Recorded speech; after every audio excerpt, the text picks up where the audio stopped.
nation's enduring love affair with the motor car has taken two major forms. One form involves the tiny, lightweight, open cockpit cars. The other side of the racing coin features passenger cars with which racing fans have total identification. All through the saga of auto racing during the past decade, two names stand out above all others. Two men have contributed enormously to the sport's success.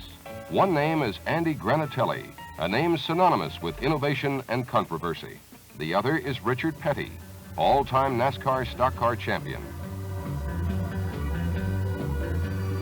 It was fated that these two giants of auto racing would ride together down racing's road to success, Thunder Highway.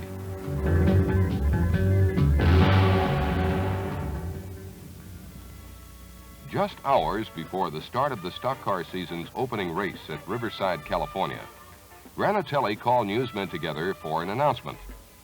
His surprise was a partnership with Petty, whose decision to join the world-famous STP racing team exploded on the sports world like the bombshell which Granatelli had promised earlier. Richard Petty, who won 21 of his 46 races in the previous year, has earned well over $1 million in purses. He heads the STP NASCAR team with Buddy Baker, who just completed the best season of his career. A strong competitor is Bobby Allison, driving a super-fast Chevrolet stock car. The second Bobby is Bobby Isaac, another superstar of the booming sport of the 70s. A.J. Foyt is another tough competitor, and so is David Pearson. These men and their machines line up at Riverside to start the season. Andy Granatelli, with his racing brothers Joe and Vince, and his eldest son Vincent, roam the pits in conference with their Petty teammates. There has been no time to even paint the famous Petty Blue Plymouth in the agreed two-tone colors of STP Racing Red and Petty Blue. It looked for a time that the dense fog would ground the drivers and their cars, but the drivers agreed to race, despite miserable visibility on the twisting road course.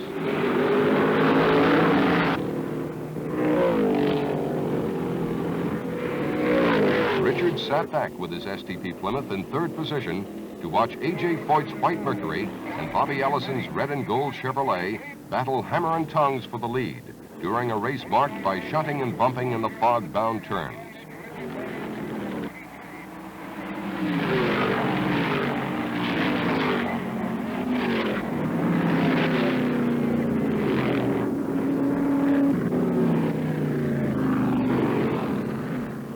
As the fog-shrouded race ground on, the Petty crew displayed typically cool pit work and strategy.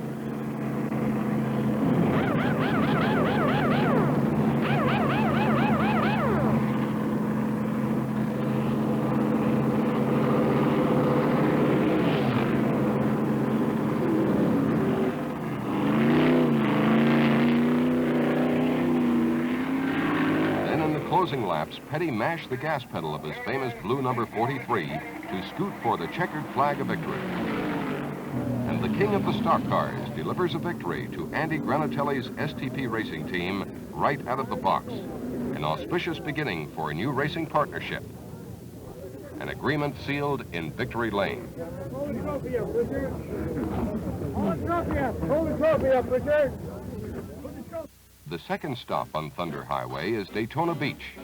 This is daring Malcolm Campbell, roaring to fame in his bellowing Bluebird on the rock-hard Florida sands, where racing goes back to the very gestation of the automobile, to the days of Fred Marriott and the Stanley Steamer, when a mile a minute was a speed said to be impossible for man's body to tolerate. Brave Major Seagrave was another contender for the world land speed record at this famous beach. He, too, battled a slippery course to earn fame as the fastest man in all the world. Frank Lockhart found death at the end of the sandy trail of speed at Daytona Beach.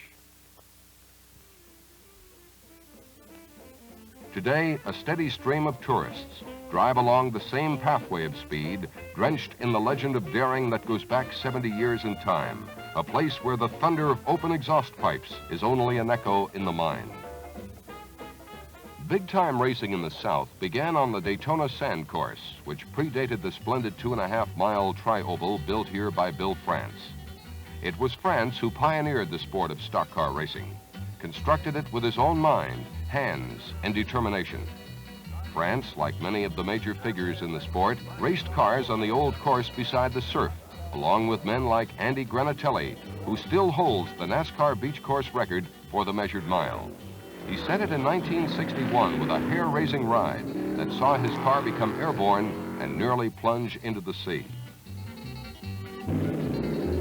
Today, racing at Daytona means Speed Week, with cars of every type racing around two different tracks at the classic Motordome, which has banking so steep that men cannot easily scale them afoot.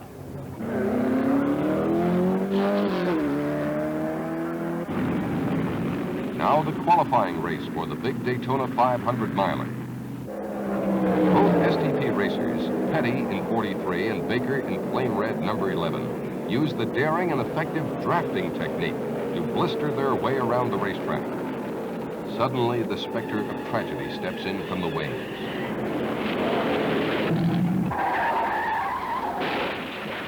The victim, Friday Hessler.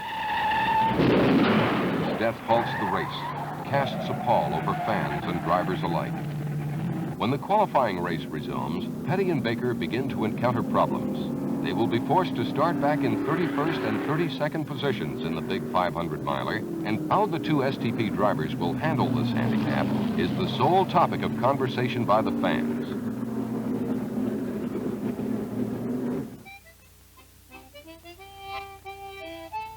An all-time record crowd awaits the green flag, which will start the biggest racing classic in all of the Southland. A high-speed dash for fame, for dollars, and for glory.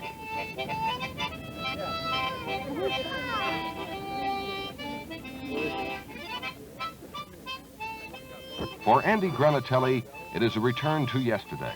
For Andy served as chairman of the NASCAR Technical Committee in the formative days of the stock car sanctioning body. He knows the problem faced by Petty and Baker, and he knows the Petty strategy that works so well at Riverside. The STP men climb aboard their cars, and Richard Petty tells us how a driver feels about his machine. Part of it. You don't get in it, you just sort of put it on, you wear it, and it's got to be part of the man.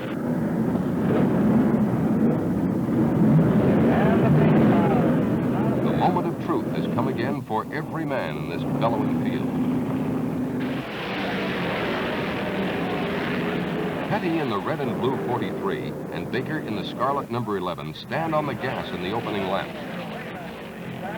The crowd comes to its feet to watch Petty and Baker come pouring through the pack.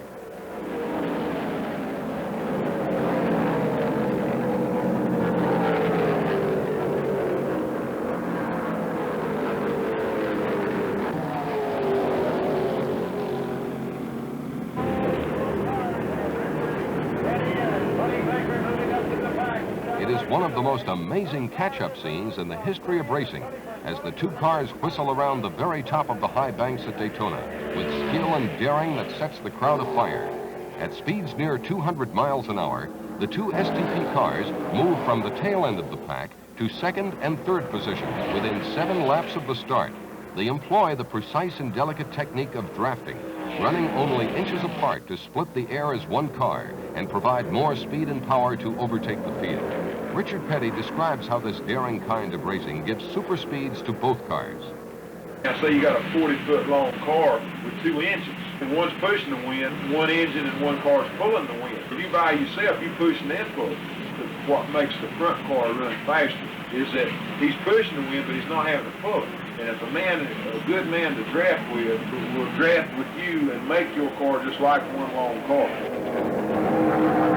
But a sudden pileup of slower cars brings the high hopes of Buddy Baker crashing to disaster.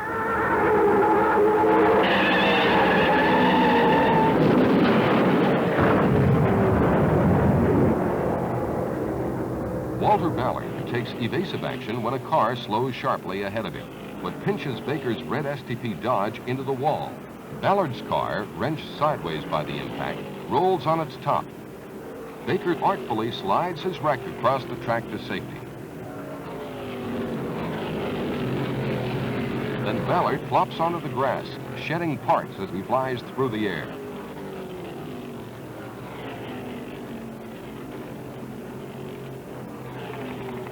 Miraculously, neither driver is injured. The yellow flag signals a time for pit stops. While the wreckage from the Baker Ballard crash is cleared, the field slows to a crawl. Although the race is only 20 laps old, all hands top up with gas and mount fresh tires for a better bite on the racing surface.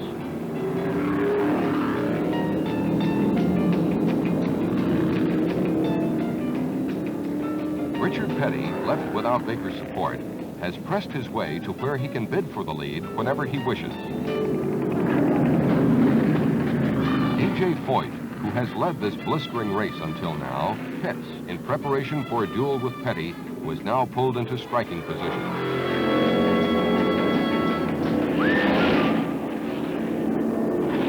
Petty pours it on and passes Foyt with a burst of speed and skill to take the lead in this rich race. Nearly $45,000 is at stake for the winning driver. Foyt, in the white number 21 Mercury, runs hub-to-hub with the STP car in a rousing display of flat-out racing. But the big day at Daytona comes to an end for Petty as a $2 valve spring fails and sends the rocketing Plymouth behind the wall. This race is over for both Petty and Baker. But the challenge of Thunder Highway lies ahead, and the trucks roll out for Richmond, Virginia.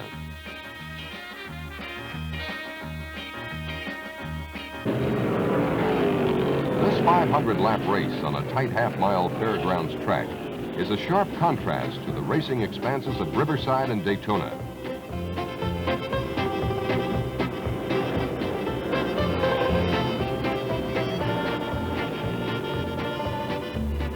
Petty calls it down-home racing. The sight of Richard Petty dueling at close quarters with the other superstars of NASCAR brings a packed house of fans to watch the supermen of the Southern Stock Car Circuit.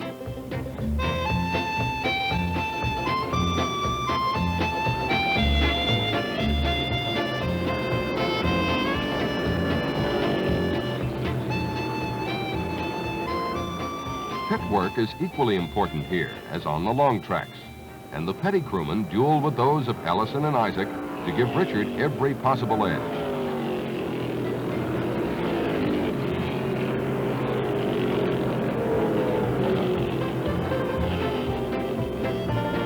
Richard excels on these short tracks, where he first learned the sport from his famous racing father, Lee Petty. Lee, like Richard, was a 3-time national champion, and he first learned to race on tracks where slower speeds allow car contact in wheel-to-wheel racing.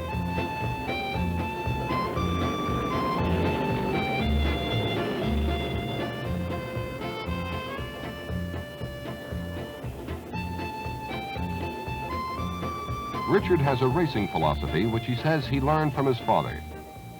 As far as I'm concerned, the way I look at racing is that I'm going to run up to 500 laps for exercise in 1 lap pace. That's the only one I'm interested in. It's a deal of not how fast you can run fast, but how fast you can run slow. But I know that the main thing is try to be there first. And Richard does be there first. He beats his arch rival Bobby Allison by 1 full lap and brings Andy Granatelli's STP racing team its second victory in 3 races.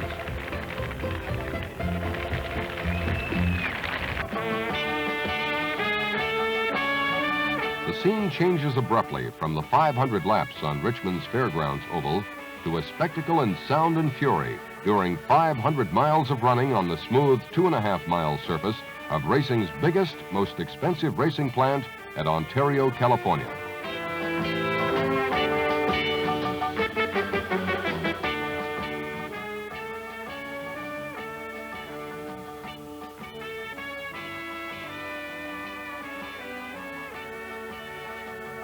Ontario, near Hollywood's film colony, is a mecca for celebrities, and the Miller 500, richest race on the circuit, has former world heavyweight champion Muhammad Ali in attendance as the guest of STP's Andy Granatelli, who shows Ali the fine points of stock car engineering. 17 rows of Grand National stock cars. But now the receptions and handshakes are ended. Richard Petty, with his STP teammate Buddy Baker, have planned a cat-and-mouse strategy for running this rich race as the cars await the starting signal. Contenders for top money are the same as at Daytona and Riverside. Petty and Baker in cars 43 and 11, A.J. Foyt in 21, Bobby Allison in 12, and Bobby Isaac in the red number 71.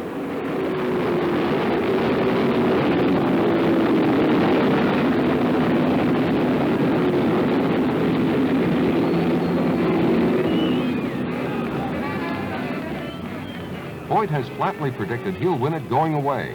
He has probably run more racing miles on this course than any of his rivals as a result of his IndyCar races here at Ontario and hundreds of miles testing tires. Mishaps start early in this race, run in 80-degree temperatures before a big crowd of nearly 70,000 enthusiastic fans. The yellow flag brings early pitting.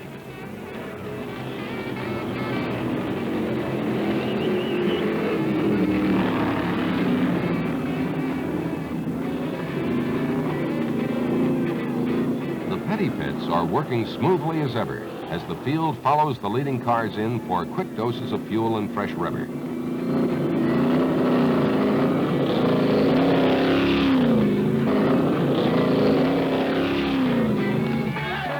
Foyt and Allison, dueling for the lead, both dart for the pits during another yellow flag.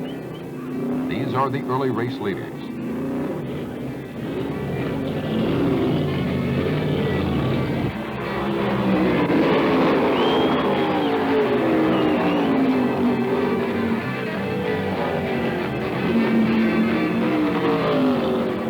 Petty makes his move to pass Foyt, just as he did in the Rich Daytona race. With a clear track, he can beat the fast Mercury of the Texas driver. Running in front now, Petty pulls in for a fast pit stop, confident he has Foyt in hand. But the strangest fluke of the season confounds the Petty crew. An air hose powering a wheel nut wrench has been cut unknowingly by the sharp lower edge of a fuel can. The hose breaks, shutting off air needed to tighten the left rear wheel nuts. Petty neither sees nor hears the warning shouts of the hapless crewman. He sails back into the race with one rear wheel dangerously loose. As soon as he gets rolling, Petty knows the problem. Although the scoreboard shows him first, he's already lost the lead back to Foyt. Running slow and low on the track to avoid a crash, he ducks back into the pits to get the wheel nuts tightened. The mishap cost him an entire lap, which he never regained. That happened on the 131st lap, and Petty valiantly drafts with Baker to assist his teammate, still running strongly in contention with both Foyt and Allison, who battle for first place. So Baker lays back in third position, playing Petty's usual waiting game.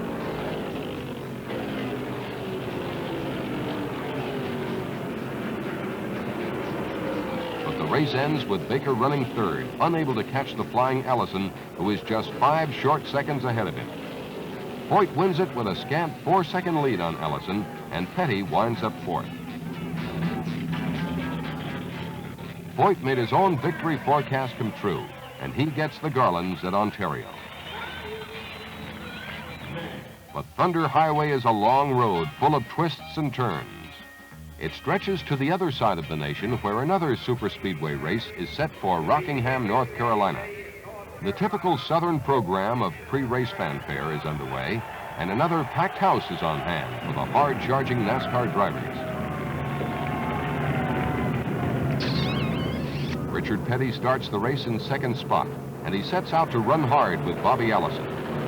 Petty is an odds-on favorite to win this one. He's won 5 other races at Rockingham's 1-mile high-banked oval, and he tells reporters it's my kind of a racetrack.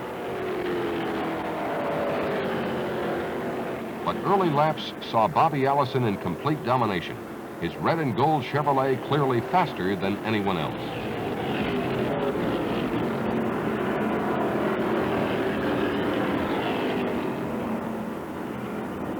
Bobby Isaac in his red number 71 Dodge is also a strong contender in this race, and he ducks in and out of his pit in a flash during the yellow flag.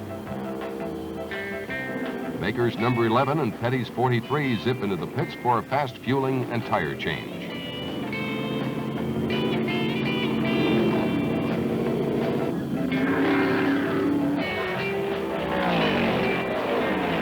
Petty and Baker run together, as they have on every other major track, taking advantage of drafts to pick up speed and save their engines.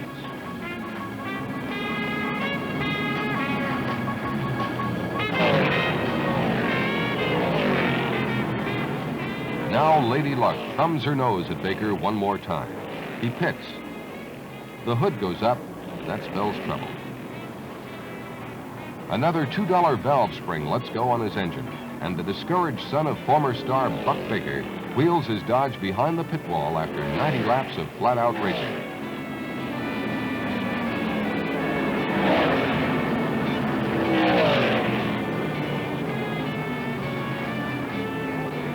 Richard Petty continues to run strongly, right with Bobby Allison, who has dominated the race, with Isaac in second spot.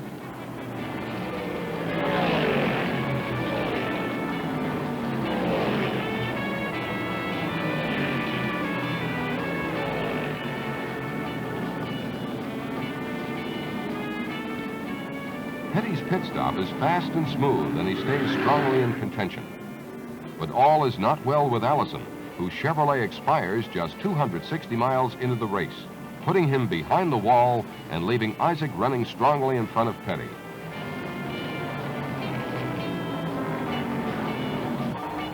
Petty and Isaac are on the same lap, both with a 2-lap margin on the rest of the field. But problems with his car hound Petty into the pits once too often, late in the race.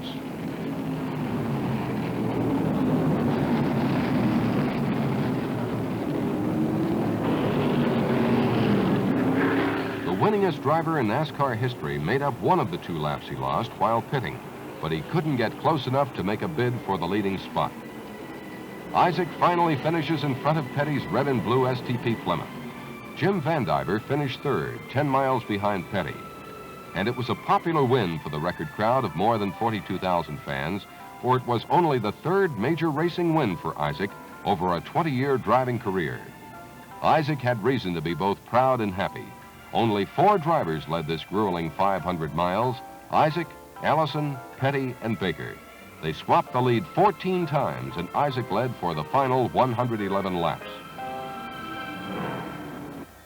As for Richard Petty, he was already busy planning the next race for the STP stock car team and preparation for the Atlanta 500. Here, Petty qualifies in his customary 3rd position, lined up behind Bobby Allison's Chevrolet and Bobby Isaac's Dodge, less than 1 mile an hour off the pole position speed. All during the first 200 miles, Petty is in position to charge to the front when the magic moment arrives. But just short of the halfway mark, fortune turns sour once again. He rolls into the pits with a serious ignition problem. Petty loses 3 precious laps he was never to regain. Allison, denied a win all season, finally passes Foyt just 4 laps from the end. Petty wound up 6th. Baker was 8th.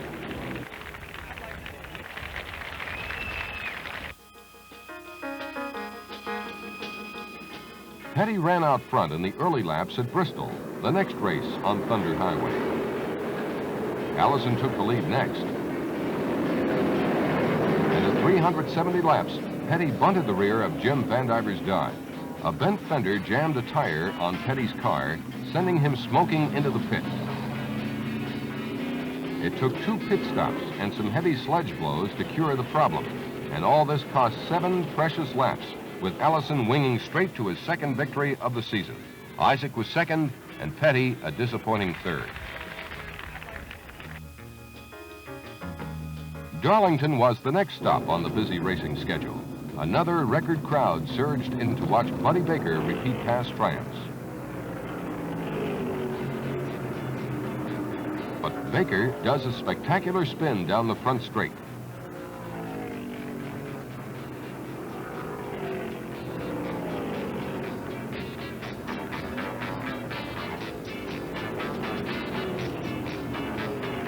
Plagued all day with tire trouble, Petty gains back time to sit just 1 lap behind David Pearson, a strong contender, when the yellow caution flag flew. 7 laps from the end of the race. This left Petty running 2nd at the checkered flag.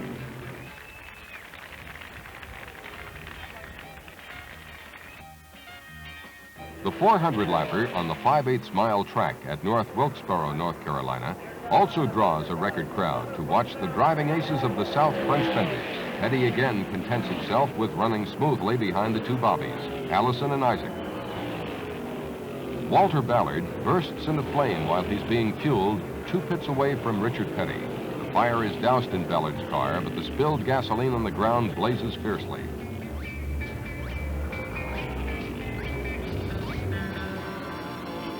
Although Petty led the race only once before, he was primed for the charge signal from his crew just 24 laps from the end. He sweeps into the lead without a visible problem and brings the crowd to its feet, dashing flat out for the checker. He finished 1.5 seconds ahead of Allison and 9.5 seconds ahead of Isaac.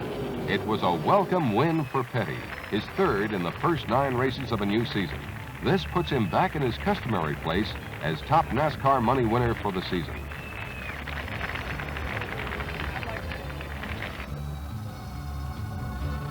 Next stop on Thunder Highway is Martinsville, Virginia, where Petty has won 10 previous races dating back to 1960, near the start of his driving career.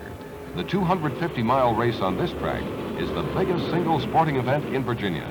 Petty, Allison, and Isaac are the stars, and Isaac forges to the front, but Petty is confident at this race. He owns the track record, and his win record makes him the man to beat. Attrition starts early. Petty rolls into the pits under the yellow caution flag. His crew works smoothly, and Richard prepares to bid for his 11th victory on the Martinsville Speedway. Bobby Ellison's car weakens, and Bobby Isaac drops out with engine problems. Now Petty passes Pearson and breezes home to victory. So Richard Petty wears the garlands of victory for the 4th time in 10 races. He's top money winner for the season and has chalked up more victories in major races than any other driver in the history of the sport. Ready to roll through the nights on another long journey home, Richard Petty ponders on strategy for the remaining races of the season, along the endless expanses of the road called Thunder Highway.